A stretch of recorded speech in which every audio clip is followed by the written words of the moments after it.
Hey guys, tonight we begin in the dim flicker of gaslight, inside a narrow, soot-kissed London flat that smells faintly of boiled cabbage and coal smoke. You're standing barefoot on cold wooden floorboards, squinting at your reflection in a scratched piece of mirror nailed above a stained basin. It's evening, and you're preparing for bed. Or at least for whatever Victorian society thought counted as clean rest. You reach for the water jug, only to find it tepid and slightly gritty. That's because this water, like most, was hauled up from a public pump that sits perilously close to the local cesspool. If you're lucky, no one dumped anything suspicious in it today. If you're unlucky, well, cholera's a real party crasher. You pour a splash into the bowl and do what most Victorians do. Dab, not scrub. Hygiene, as it turns out, is more about polite illusions than actual cleanliness. Daily full-body baths are considered extravagant or even suspiciously indulgent, unless you're fabulously rich or dangerously eccentric. And you, alas, are neither. So, before you get comfortable, take a moment to like the video and subscribe. But only if you genuinely enjoy what I do here. And if you feel like it, post your location and local time in the comments. I love seeing where you're all listening from. Now, dim the lights, maybe turn on a fan for that soft background hum, and let's ease into tonight's journey together. You wipe your face with a cloth that hasn't been properly washed in a week. But hey, it smells vaguely of lavender water, probably sprinkled to cover up the musty mildew. Your pajamas? Well, they're the same ones you wore yesterday, and the day before that. Victorians weren't exactly in a rush to change nightwear. Many wore the same clothes for days or weeks at a time. Underwear was more of a when it's beyond help situation. You shuffle toward the chamber pot in the corner, your only nighttime toilet solution. It's uncomfortably close to the bed, but you're used to it by now. In the morning, someone will dump it, ideally into a designated sewage channel. Realistically, it might end up tossed onto the street with a careless gardy-loo. Oh, and brushing your teeth? That's an optional adventure. Toothbrushes exist, but toothpaste is often chalky, salty, or made of soot and burnt bread. Some folks use charcoal. Others swear by crushed brick or baking soda, but many just rinse with water or chew herbs. Your breath might smell like old potatoes, but then again, so does everyone else's. Historians still argue whether most working-class Victorians actively chose poor hygiene or simply lacked access. After all, there's a difference between not caring and not being able to afford soap. That bar of soap by your sink, if you're lucky enough to have one, might be made from tallow, a pleasant word for rendered animal fat. It smells faintly of mutton and lye, and it's hard enough to qualify as a blunt weapon. Still, it's considered progress. Earlier versions involved ash, urine, or mysterious imported clays whose origins no one quite trusted. And what of your hair? Washing it is an ordeal. For men, it might be doused with bay rum, pomade, or coal tar if you're struggling with dandruff.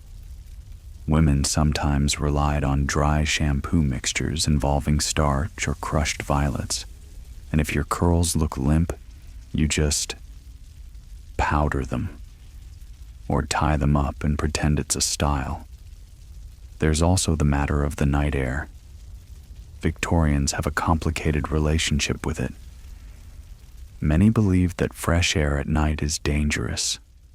Something about miasma and invisible fogs carrying disease. So windows are shuttered tightly, and beds are tucked in thick curtains, trapping both warmth and the lingering scent of unwashed bodies. You lie down and pull the covers over your nose. The sheets are cleanish, laundered once a month if you're lucky. The mattress? Stuffed with straw or horsehair. Lumpy, but familiar. The pillow smells of lavender sachets and scalp oil. You try not to think too hard about it. And while you settle in, let's not forget the bugs. Fleas, lice, and bed bugs are nightly companions, even in well-off homes.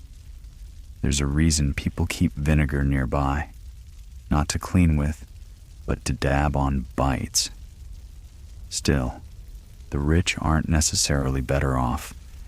Sure, they might have bathtubs, but those are often filled once a week, and the whole family takes turns. First the father, then the mother, and so on, until the water's more soup than soak.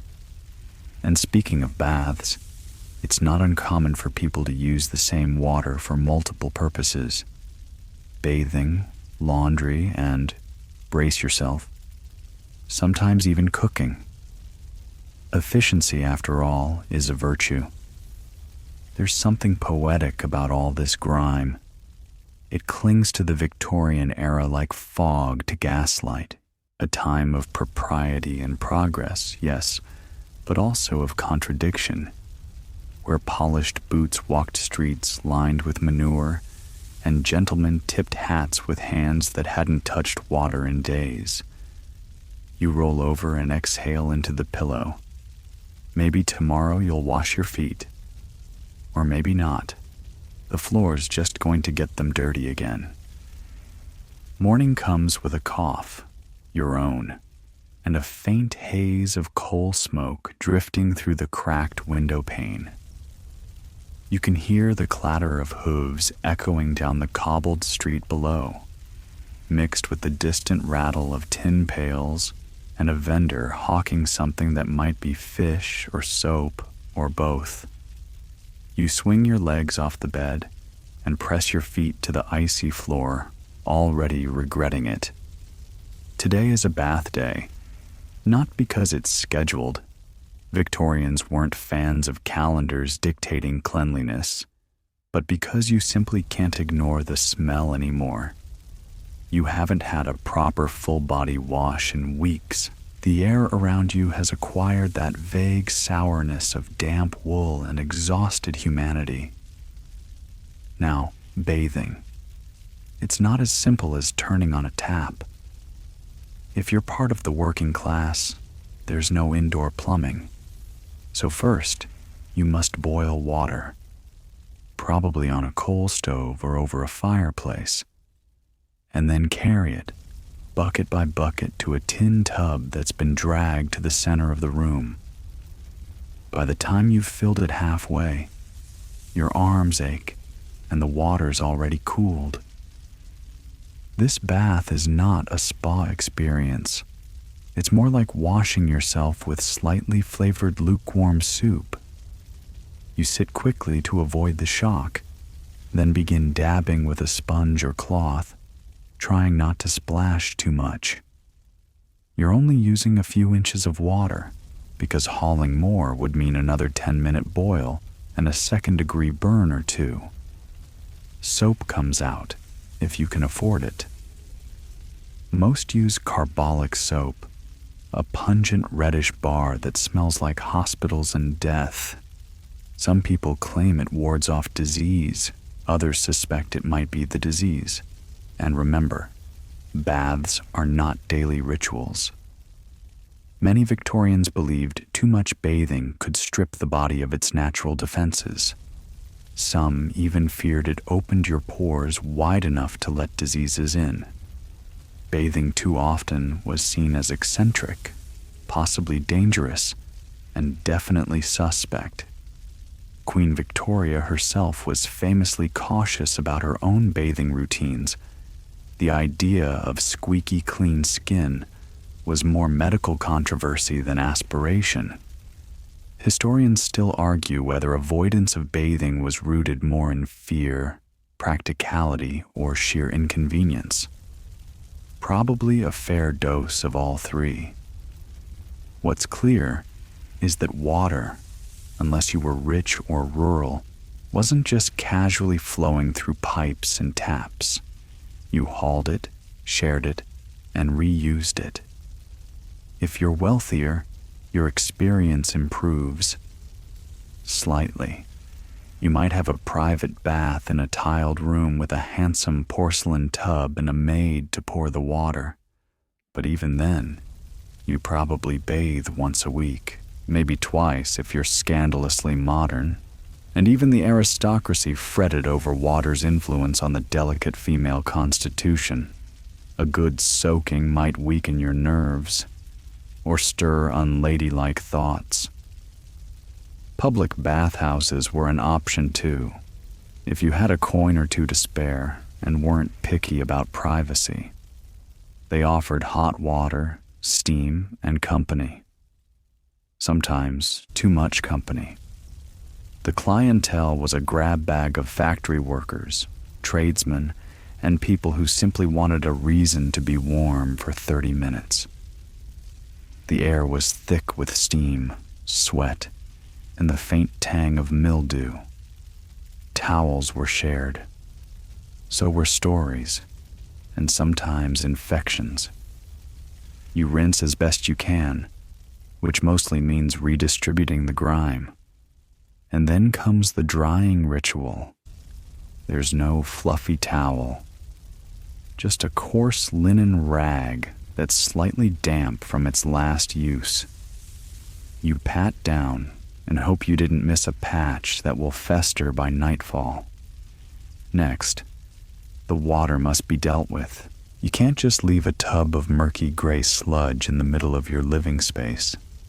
So you dump it out a window if you're in a hurry, or haul it to the gutter, praying your neighbors don't scowl too hard when it splashes their stoop. Bath over. You're cleanish. You've removed a layer, or at least smudged it into a different shape. You wrap yourself in your clothes, which weren't washed during this process, because that would be two kinds of cleanliness in one day. And let's not get greedy. Most people wore the same garments for days, sometimes weeks. A clean collar might be swapped in for show, but the rest? Why bother? You dab perfume on your wrists, not for allure, but to mask the fact that you smell like bath water that's seen too much. Victorian colognes and scents are often overpowering, full of musk and chemicals. Some even contain arsenic. But hey, better to poison yourself gently than offend a stranger with your body's truth. And speaking of truth, the myth of Victorian elegance, the lace, the pressed waistcoats, the delicate gloves, was always layered over a reality of sweat, soot, and strategic denial. You look refined, but only because society agreed not to sniff too deeply. You comb your hair, tie it back, and glance in the mirror. Your skin is flushed from the effort, your fingers wrinkled. There's a damp ring around your collarbone where the sponge missed a spot. But you're ready, or at least no one will call you indecent today. Later tonight, you'll climb back into that same unchanged nightgown. You'll lie between sheets that haven't been laundered this month. But for now, you're a freshly half-bathed Victorian, clean enough to function, not clean enough to tempt fate. You lean into the mirror, inspecting your teeth. Well, what's left of them? Dental care in the Victorian era is a bit like street maintenance. You only deal with it when it's become an emergency, And even then, the solution is often to yank the whole thing out and move on.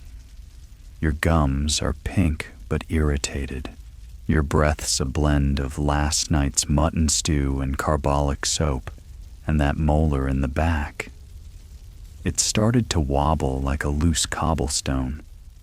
Toothbrushes do exist. Yours is bone-handled, with stiff, natural bristles, usually hog hair or something equally rustic. It's been around for a while and looks like it's been through a small war. You wet it, dip it in your tooth powder, and begin to scrub. Now, here's where it gets fun. Tooth powder is not toothpaste, and it's certainly not minty. It might be made from crushed chalk, brick dust, powdered charcoal, or a mix of all three. Some powders contain clove oil or bicarbonate of soda, but many are just glorified abrasives. The goal is to scrape, not soothe, and as you grind that gritty mess against your enamel, you can almost hear your teeth begging for mercy. Historians still argue whether Victorian dental hygiene was truly worse than previous eras, or just better documented. What's clear is that even the most fastidious brushers were working with deeply questionable tools. Some homemade recipes added ground eggshells or soot. Others recommended mixing in a little ammonia for that fresh feeling. And yes, some commercial powders proudly contained arsenic or lead. They were marketed as whitening agents. Technically true. They also killed cells and slowly leached into your bloodstream. But you'll look radiant, briefly. If you're among the upper class, you might visit a dentist. That term was applied loosely. Some were trained surgeons. Others were barbers with a spare pair of pliers and a sign that read, "Teeth pulled cheap." Anesthetic was a maybe. More often you'd grip the chair and pray. Floss? Not quite. Some people used silk thread or a feather quill to poke around in their molars. But this was more curiosity than routine. Mouthwash, on the other hand, was gaining popularity. Common ingredients included vinegar, wine, or alcohol. Some added borax or carbolic acid for that extra sting. One formula suggested rinsing with pure brandy. At least it dulled the pain and gave you a buzz. You spit into a basin and rinse with tepid pump water. There's a small smear of blood. That's normal. Everything bleeds in Victorian dentistry. You reach for a rag to wipe your mouth, probably the same one you used on your hands earlier. Hygiene is more of a rotating suggestion than a fixed routine. Your tongue finds a sharp edge where a filling once was. Victorian fillings, when they existed, were made from lead, gold foil, or even melted tin. They rarely lasted. Most people didn't bother. If a tooth ached long enough, you simply had it pulled. False teeth, when affordable, were carved from ivory, human teeth, or wood. One particularly grim black market trade involved teeth stolen from corpses, especially soldiers. Waterloo teeth were once a sought-after commodity. You give a crooked smile to the mirror. Good enough. Now, let's talk breath. It's an unspoken agreement in society that no one comments on it. Everyone smells bad, so everyone pretends they don't.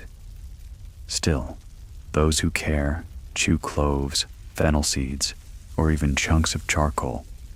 It's not particularly effective, but it makes you feel sophisticated, like a very self-conscious chimney.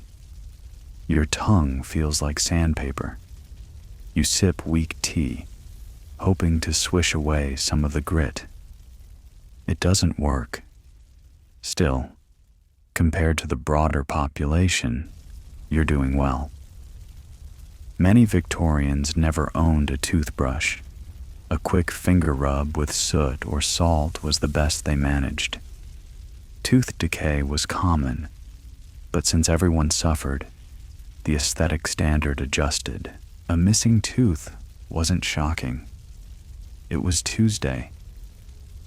Even Queen Victoria herself had dental troubles, reportedly losing multiple teeth and suffering constant neuralgia. But if royalty can grin through the pain, so can you. You recap the jar of tooth powder and stow your brush in its slot, bristles up like a bayonet. Your mouth feels raw, but vaguely cleaner. Outside, the city is stirring. Horses clop past the window, hawkers shout, chimneys belch. You catch a glimpse of your neighbor's son eating bread thick with treacle. No toothbrush in sight. You wonder what his mouth looks like, then immediately regret it. Dental hygiene in this era is not about freshness or sparkle. It's about survival. Delay the rot, hide the damage, hope the pain stays mild enough to ignore. You pop a clove into your mouth and chew. It tastes like wood and burns slightly. But at least now your breath smells like something you meant to put in there. Later, if the aching gets worse, you'll visit that man 2 streets over who sharpens knives and pulls teeth for a coin. He's missing 3 fingers, but steady enough, probably. And as you step out into the street, jaw aching and tongue sore, remember, a smile in the Victorian era wasn't a sign of joy. It was a gamble. You reach up to brush a hand through your hair and immediately regret it. Your fingers snag halfway, caught in a tangle somewhere between a dead curl and something that might have been a breadcrumb. Victorian hair is a situation. It's not just a personal grooming matter. It's a full-time lifestyle choice. And unfortunately, shampoo isn't really part of it. Washing your hair is rare. Depending on your class, you might do it once a month or once a season. Water is hard to come by, soap is harsh, and drying takes hours, especially in damp British weather. So you don't wash it often. Instead, you maintain. You pat it down. You comb it. You pin it, and when in doubt, you just powder it, perfume it, or put a hat over it and pretend it never existed. If you're a woman, hair is practically sacred. Long, thick, and elaborately styled locks are signs of virtue, fertility, and social standing. Cutting your hair short might imply illness, scandal, or emotional collapse, but you still have to do something with it. So you reach for your comb, a wide-toothed bone or wooden tool that pulls more than it smooths, and begin your morning battle. Now here's the issue. You're not alone in your hair. The lice have moved in. They've brought friends, maybe even cousins. Head lice infestations are common across all classes. Wigs, especially powdered ones, offer no protection. In fact, they're practically invitation-only condos for vermin. To manage it, people try vinegar rinses, mercury ointments, or fine-toothed combs dipped in kerosene. All of these come with risks. Some are flammable, others are just plain poisonous. Historians still argue whether lice were truly more widespread in Victorian times, or whether they were simply more accepted, a part of life, like fog or toothaches. Today, you're going for a dry maintenance routine. You part your hair down the center, very proper, very Victorian. and begin dabbing at the roots with a bit of rice powder. This absorbs oil and makes you look less like you've been sleeping in coal dust. The smell? Floral. Overwhelmingly so. The Victorians loved scent to the point of aggression. Your hair now smells like crushed violets and regret. If you're wealthy, a maid might help you do this. She'll brush your hair with a boar bristle brush, exactly 100 strokes, as beauty manuals advise. This isn't hygiene, it's ritual. You aren't cleaning your hair. You're taming it, soothing it, praying it doesn't rebel.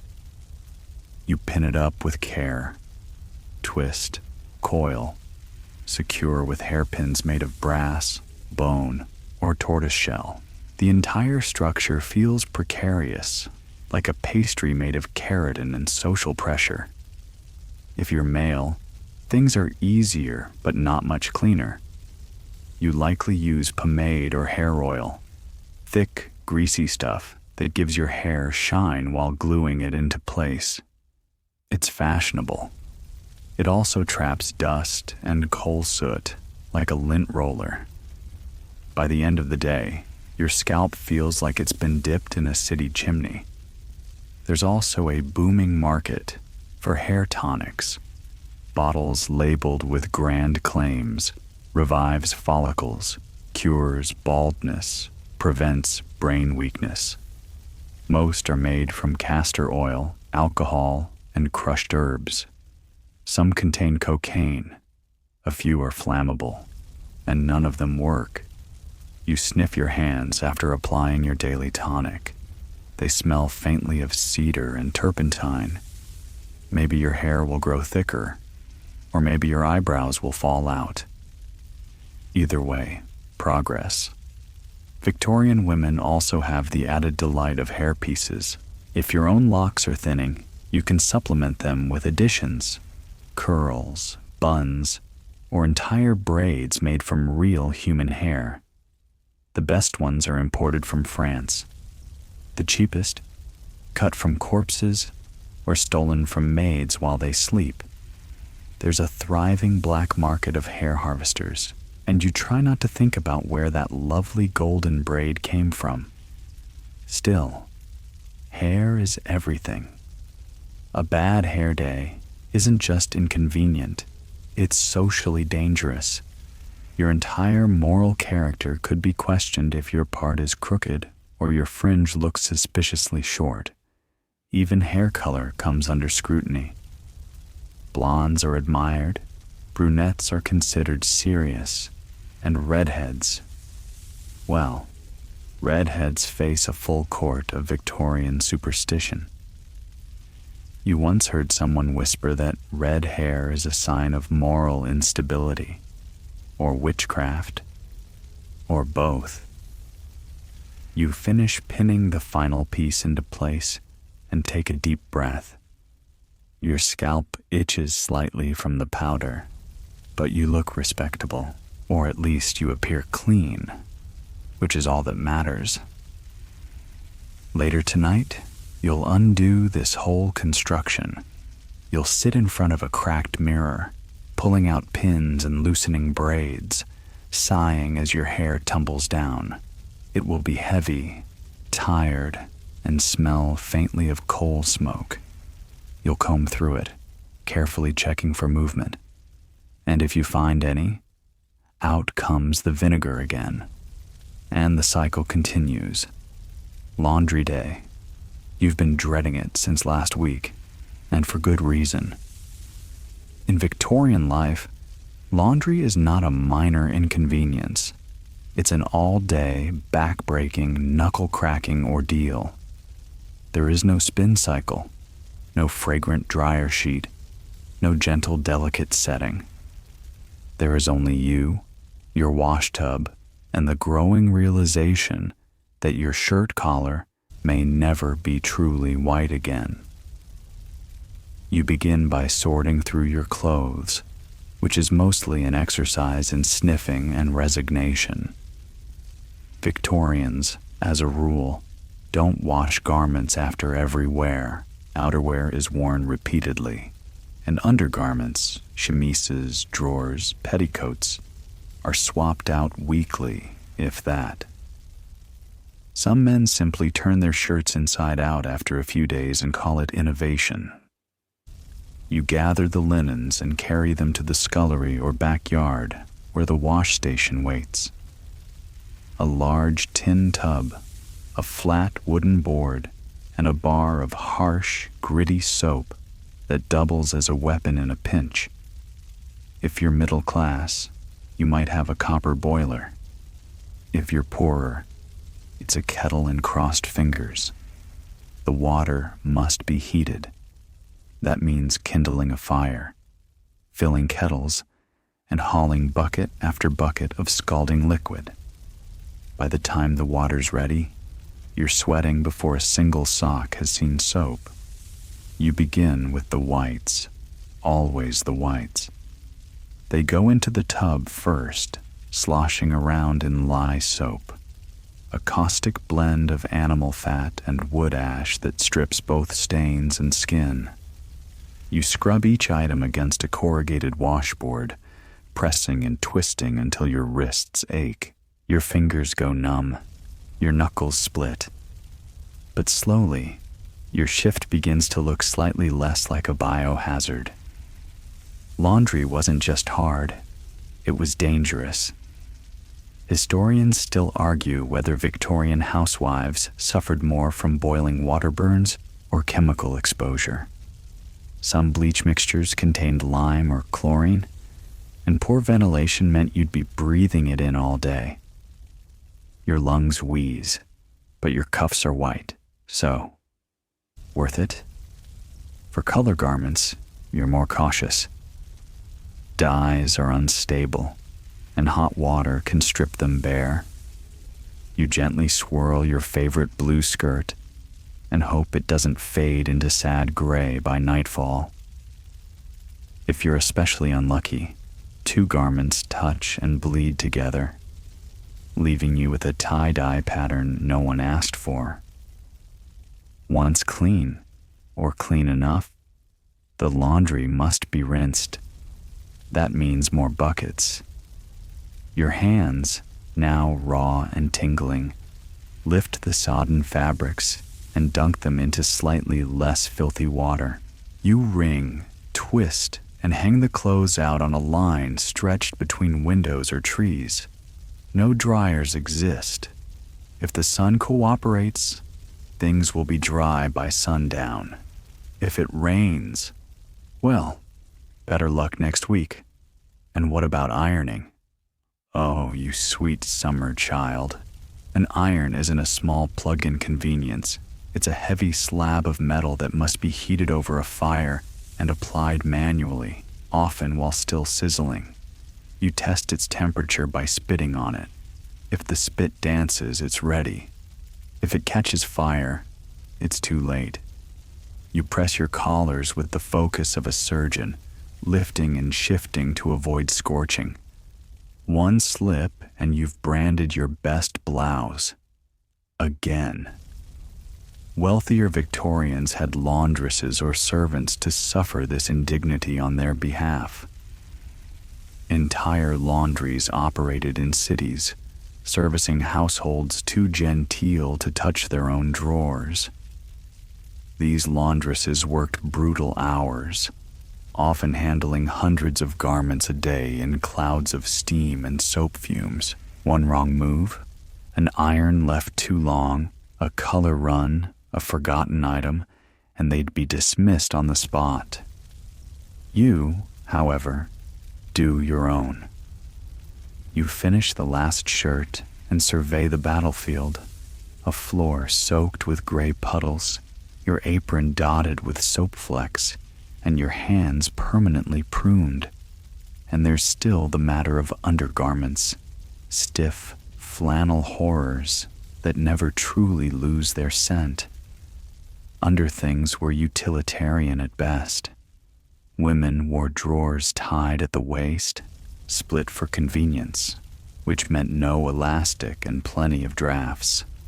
Washing them required more soap, more scrubbing, and even more shame. Many women refuse to speak openly about laundering their intimate garments, treating the subject like a state secret. Your corset is another beast entirely. You don't wash it, you air it. A gentle hang near a window, a spritz of vinegar, and a whispered apology to your ribcage. Fully laundering a corset could ruin its shape, rust its stays, or cause it to warp. So it's dusted, not dunked. You check the drying line. Your chemise flutters in the breeze like a tattered flag of victory. There's satisfaction in this moment, a brief sense of control in a life governed by soot, sweat, and social pressure. But laundry is never truly finished. There's always one more garment, one more spot, one more stubborn sock hiding behind the bed. You wring out a rag and wipe down the tub, marveling at the water's color. It looks like someone brewed tea using despair. Your arms are trembling, your spine protests every movement, and your fingers might never fully uncurl. But your clothing, your armor against judgment, is cleaner than it was this morning, even if it still smells faintly of lie and regret. You collapse into a chair and sip weak tea, staring at the wash line flapping outside like laundry ghosts. And just as you exhale, you remember, tomorrow is bed linen day. It's early evening, and you feel a pressure, not emotional, but quite literal. That familiar internal nudge that tells you it's time to answer nature's call. But this is Victorian England, and going to the bathroom is anything but straightforward. You scan the room, make a quick decision, and reach for your chamber pot. Yes, it's still warm from where you poured out the last of your wash water earlier. Multi-use, multi-regret. You squat awkwardly and hope the neighbors aren't too close to the wall. Sound insulation? Please. Most Victorian homes are built like echo chambers wrapped in wallpaper. You do your business and, as always, spend a moment contemplating how strange it is that this is considered more private than the other option, public toilets. If you live in a working-class urban area, odds are good you also share a backyard privy with 5 to 10 other households. It's a tiny wooden shack with a hole in a plank, and beneath it, a brick-lined cesspit. If you're lucky, the waste gets collected by night soil men who come in the dead of night and shovel out the pit. If you're unlucky, it overflows into your yard or your neighbors. Historians still argue whether urban privies helped reduce disease or just concentrated it. What's certain is that the smell alone could end a courtship. These public conveniences are rarely cleaned. Flies thrive. Rats are common. And if it's winter, the seat is approximately the temperature of betrayal. If it's summer, the flies are extra frisky and deeply curious about your anatomy. You make your way to the privy once a day at most. Night visits are rare unless you particularly enjoy tripping over cats and stepping in slop. Some wealthier homes have water closets, early versions of flush toilets, but they're unreliable, expensive, and sometimes backfire in spectacular ways. One poorly sealed model exploded in 1850, injuring its user with porcelain shrapnel. Dignified, it was not. If you're out and about in town, the options are grim. Public facilities for women are almost non-existent. Men can relieve themselves against walls, in alleyways, or in purpose-built urinals. semi-private stone structures that smell like a dare. Women, meanwhile, are expected to hold it for hours, possibly until their organs rebel.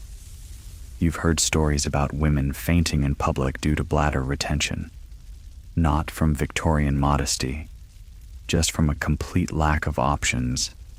Some carried urinettes, discreet portable containers tucked into their dresses, but using them without scandal was a feat of stealth and balance.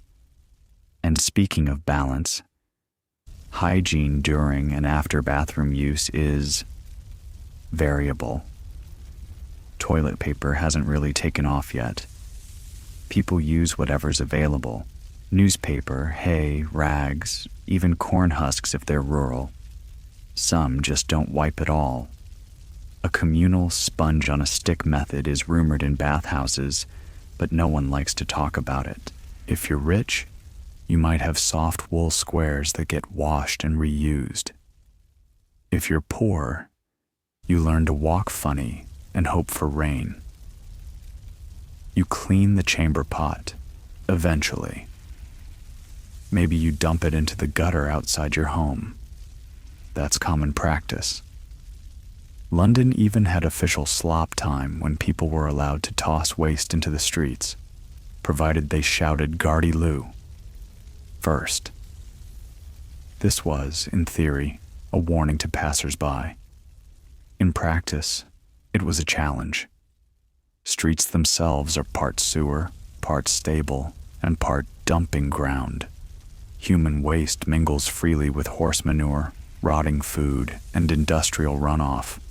City smells are a pungent medley of ammonia, decay, and stale beer. But you don't really notice anymore. Your nose gave up last year. That said, the Victorians do care about appearances. A well-kept woman is expected to appear dainty, clean, and sweet-smelling, even if she just navigated an outhouse horror scene. So after your visit to the privy, you dab perfume on your wrists, sprinkle scented powder in your shoes, and pretend everything is fine. If you're lucky enough to have a servant or maid, she handles the worst parts: emptying pots, scrubbing privies, laundering soiled cloths. But she's also human, and she's probably sick of being covered in your secrets. And let's not forget menstruation. Sanitary products are rudimentary at best, homemade rags secured with pins or belts. Some women wear absorbent wool pads or even improvise with layered petticoats. There are no disposable options yet. Bloodstains are common, and the smell is difficult to mask. Victorian society prefers not to acknowledge this process at all, treating it with silence and side eyes. You do your best, managing symptoms while pretending they don't exist. There's no Midol, no tampons, and certainly no sympathy. At the end of the day, you light a candle, replace the chamber pot under your bed, and hope you don't dream about falling into a privy. It's happened before. In fact, in 1846, a London man drowned in a cesspit after the floor of an outhouse collapsed beneath him. It made the papers, briefly. And so, you settle in again, surrounded by lace curtains and floral wallpaper, pretending that beneath this refined exterior isn't a world held together by smells, silence, and sheer willpower. You're halfway through dressing for the day when you feel it, that slow, creeping pinch around your ribs, a tightening at the waist, a tug behind your shoulder blades that reminds you, in no uncertain terms, that Victorian fashion is not for the faint of heart or the faint of lung. The corset, glorious, terrifying, unforgiving. You take a deep breath, or try to, and begin the ritual. Your corset is made of stiffened cotton or silk, lined with whalebone or steel stays. It's been hanging by your bed all night, airing out, though its scent suggests it's merely been steeping in yesterday's regrets. You wrap it around yourself and start fastening the front busk, those metal clips that snap into place with unsettling finality. Now comes the hard part, the laces. If you're lucky, someone's there to help. A maid, a sister, a long-suffering friend with unusually strong hands.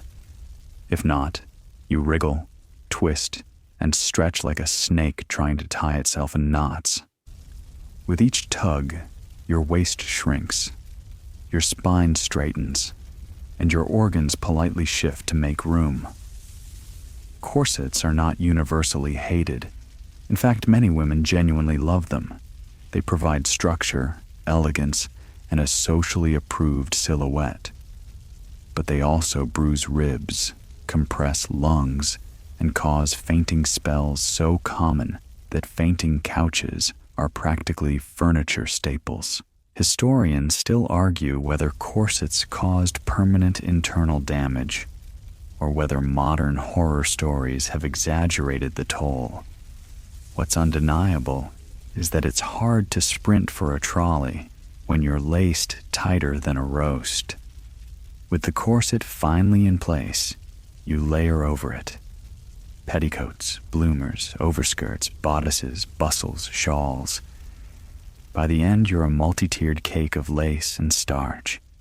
Every layer traps heat. Every seam itches. But to appear in public without them? Unthinkable, improper, scandalous, possibly grounds for fainting in others. And now, a moment to discuss the unspoken misery underneath it all. Menstruation. Victorian period care is, how shall we say this? Primitive. Disposable pads don't exist. Tampons? Absolutely not. Even the word menstruation is taboo in polite society. You use sanitary cloths or rags, squares of cotton or flannel, layered thick and pinned into place using a contraption called a sanitary belt. There's no adhesive, no elastic, just hope. If the pad slips, you adjust discreetly. If it leaks, you deal with the stain later. Many women simply stayed indoors during their periods, citing nervous ailments or female complaints. The rags must be hand-washed, of course. No servant wants to deal with them, and no self-respecting Victorian woman would ask them to. So you boil them in a separate pot, pray the neighbors don't notice the steam, and hang them discreetly behind other laundry to dry. You don't talk about them. You certainly don't display them. It's like laundering national secrets. Cramping? No medication exists for that. You might take laudanum if you're wealthy and daring. More likely, you brew herbal teas and lie on a fainting couch, sighing tragically into the middle distance. In fact, most of Victorian womanhood is a balancing act between physical discomfort and social appearances. Corsets on the outside, chaos underneath. Men, too, face their own brand of wardrobe-related punishment. Starched collars that slice the neck like paper. Tight-wooled trousers worn year-round. Underwear that's less breathable fabric and more sack of regret.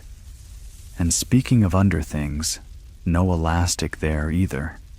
Drawers are tied at the waist with strings, which dig into your skin and threaten to unravel at the worst moment. There's no such thing as a seamless fit. If you're not careful, you'll spend half the day fishing fabric from unmentionable places. You finally button the last of your sleeves, tug on your gloves, and look in the mirror. You appear elegant, modest, ready for a polite promenade through the park. What you feel like is a meat pie stuffed into a doily. Still, the look is worth it, according to the magazines. Godey's Lady's Book tells you so. The advertisements scream it from every margin. Your value is measured in your posture, your waistline, your ladylike silence.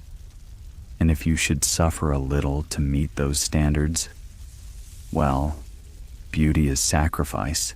You collect your reticule and bonnet and head out into the street, walking carefully to avoid stepping on your hem. Each step is measured. Your ankles ache, but you've never looked more correct. There's comfort in the ritual, in knowing that everyone else is bound and layered and slightly chafing, just like you. That beneath the parasols and powdered noses, there's a secret society of women quietly adjusting pins, scratching itchy corsets, and wincing through cramps while pretending nothing's amiss. You pass another woman on the street. She's walking stiffly, clutching her side. You both exchange the smallest of nods, a mutual recognition, the corset code, and without a word, you each carry on. You step outside and are immediately hit by it, a scent so powerful it nearly has color. It's part horse, part humanity, part whatever died 2 streets over and never got collected. Welcome to the sensory symphony of Victorian cities, where hygiene isn't just a personal challenge, it's an environmental hazard. The air is thick and still, despite the breeze. Chimneys belch coal smoke in lazy plumes, settling onto everything like a fine black dandruff. Your coat collects it, your lungs absorb it, your teeth over time turn slightly gray from it. But this is the smell of progress. At least, that's what the newspapers say. The streets are chaos. Horse manure piles up between wagon tracks. Dogs root through heaps of fish bones and wilted cabbage. Rag pickers poke at the remains, looking for anything salvageable. Cloth scraps, metal, or sometimes just a semi-clean potato peel. Meanwhile, household waste pours out windows. Not just chamber pot contents, though those are still a favorite, but also dishwater, meat offcuts, and the occasional boot. The gutter becomes a bubbling brew of everything society doesn't want to talk about. The Victorians called it mud. But let's be honest, mud doesn't usually hiss. You pull a perfumed handkerchief to your nose, a temporary barrier against the assault. Lavender, rosewater, citrus peels soaked in gin. These are your defenses. Fashionable women carry sachets in their sleeves or bosoms, little pockets of smell pretending the world is cleaner than it is. And yet, despite the filth, people still dress to the nines. Men in waistcoats and top hats step over piles of dung with military precision. Women in hoop skirts lift their hems just high enough to avoid disaster. Children play beside sewer grates. Rats make guest appearances on front steps. But everyone pretends not to notice. The Thames is nearby, and you can smell it before you see it. In summer, it becomes a character all its own. The great stink of 1858 is still fresh in public memory. That year, the river became so foul, Parliament had to hang soaked curtains and douse them in vinegar just to continue meetings. Even Queen Victoria reportedly gagged during a short ride along its banks. Historians still debate whether the miasma, the thick, reeking air, caused disease or merely carried it. But in 1854, Dr. John Snow traced a cholera outbreak to a contaminated water pump in Soho. It was one of the first times science looked beyond smell and into the actual mechanics of infection. A major win for germ theory, though the average citizen wouldn't hear of invisible microbes for another decade or two. Until then, smell equals danger. So people try to outsmell it. Homes are scrubbed with harsh disinfectants, carbolic acid, bleach, or turpentine. Floors are doused in vinegar. Air is purified with burning herbs or camphor balls. There's even a popular belief that carrying a bunch of dried flowers or a pomander can shield you from airborne plague. The result? Every home smells like a different kind of panic. Even your own skin isn't spared. Lotions are often perfumed with arsenic or lead compounds to give you that fashionable pale glow. Deodorants exist, but they're primitive. Chalk, vinegar rubs, or alum stones. Some people simply dust their underarms with powdered starch and call it done. And perfume? It's an industry, not just for seduction, but for survival. Scents are stronger than today's standards. Musk, civet, heavy floral blends that punch through the urban stink like a battering ram. Everyone wears them, from chimney sweeps to duchesses. Not because they want to smell good, because they have to. You walk past a butcher shop. It's open to the air, as most are. Flies circle lazily above discolored cuts of meat. The butcher swats them away with a rag that's clearly seen better days. Cats slink along the alley beside the shop, eyeing the scraps. One of them meows at you, and you're not sure whether it's hunger or a warning. A little further down, you pass a soap maker. The smell here is paradoxical. Sweet, fatty, overwhelming. Soap is made from animal fat and lye, boiled in massive vats that belch greasy steam into the street. You don't know whether to feel clean or nauseous. By the time you reach the end of the block, your senses have gone on strike. You've stepped through 3 puddles, one of which was probably alive. A carriage passed too close and splashed your hem with something suspicious. And yet, as you glance in a shop window, you adjust your hat and straighten your gloves. Appearance is everything. Because Victorian society runs on illusion. The illusion of order, of refinement, of control.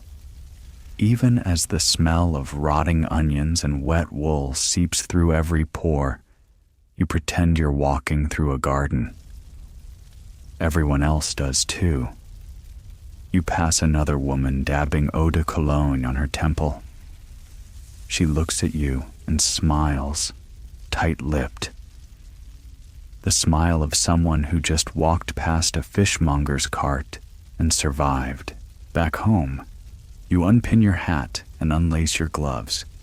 You pour water into your basin and splash your face, trying to erase the day. But the smell lingers. It always does. It seeps into fabric, into hair, into memory. The scent of a world trying very hard to forget its own mess. And you?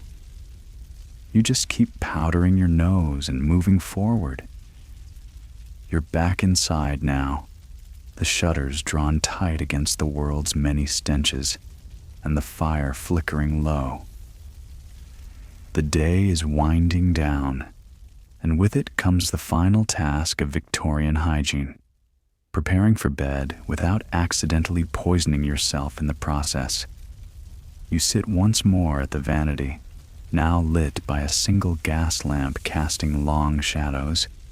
Your face in the mirror is pale, but not pale enough. And therein lies the problem. Because in Victorian beauty standards, true elegance is practically translucent. Anything resembling a healthy flush suggests manual labor, or worse, time spent in the sun. You can't have that, so you reach instinctively for your little jar of lead-based face cream. It smells faintly floral, with a metallic edge if you get too close. You dip a finger in, careful not to inhale the fine dust that always rises from the lid. Then, you dab it gently across your cheeks and forehead, blending it into your skin until you achieve that perfect, corpse-adjacent glow. There. Now you look like someone who's never worked a day in her life. Historians still debate how much Victorian women understood about the risks of their beauty products. Lead in face powder, arsenic in lotions, ammonia in hair bleach. It was all marketed as refinement. Some sources suggest women were told these things were perfectly safe. Others hint they knew, but decided that beauty, especially the right kind of beauty, was worth the cost. You reach for your eyelash tonic next. It promises thickness, shine, and allure. It also contains a mixture of mercury and castor oil and smells like the inside of a tool shed, but your lashes do look darker. You dab your lips with a bit of crushed carmine beetle and wax, then lean back, examining the finished product. Your eyes sting faintly. Your skin tingles, but you look beautiful in that delicate pre-mortem sort of way that Victorian magazines so admired. For the eyes, there's a rinse you sometimes use, borax dissolved in rose water, supposed to brighten your gaze and remove redness. It also burns like betrayal and was never approved by anyone with tear ducts. But again, no one asks questions as long as you look presentable. You lift your arm and take a cautious sniff. A long day of corsets, coal dust, and public toilets has left its mark. You rub on a bit of alum powder under each arm, an astringent that stings on contact, but promises to absorb the worst. Deodorant, in a modern sense, doesn't exist yet. Most people rely on powders, perfume, or, honestly, just enduring it. Smelling human wasn't great, but smelling chemically suspicious was worse. You slide off your outer clothes with practiced movements, unbuttoning, unlacing, unpinning, until you're finally down to your chemise. It's faintly damp from sweat and perfume and effort, but changing it would mean more laundry. And after last week's wash day, you're not going down that road again so soon. So you hang it loosely near the fire and tug on your nightgown. It's long, cotton, a bit stiff in the shoulders, but it feels safe, like a mildly itchy security blanket. Your bed is already turned down, sheets faintly sour from multiple sleeps, but warm. The mattress is a lumpy affair, stuffed with straw and horsehair. You know where to lie to avoid the worst of the springs. The chamber pot sits nearby, discreetly under the washstand, just in case. You pull the covers up to your chin and exhale. The gas light flickers one last time before you twist the valve shut. Darkness. Silence. Only the soft creak of settling floorboards and the distant clip-clop of a carriage rattling down the street. And finally, slowly, your breath begins to even out. The day's grime, discomfort, and unwashed compromises melt into the mattress like a memory you've learned to live with. Because this is hygiene in the Victorian era. Not cleanliness, but illusion. Not purity, but polish. A dance between presentation and practicality, comfort and conformity. You've learned to live in layers of powder, perfume, fabric, and denial. And in the quiet dark, as you drift into dreams that might include collapsing privies and exploding toilet bowls, the final absurdity settles in. You've survived another day by doing everything that could slowly kill you in the name of being clean. Let yourself stay here a little longer. The gas light is gone now, and only the soft glow of the fireplace remains, flickering gently across the worn wallpaper and casting lazy shadows over the ceiling. Your limbs are heavy, not just from the corsets and laundry and cautious dabs of poison, but from existing quietly within the impossible expectations of an era obsessed with purity it couldn't quite reach. The scent of lavender powder still clings to your sleeves, mingling with coal dust and soap that never quite lathered. It's strangely comforting now, a sleepy cocktail of survival. Outside, the streets grow still. The wagons have ceased their rattling, the shouting vendors gone quiet. Even the river, that ever-stinking lifeblood of the city, seems to hush for the night. The city exhales, and so do you.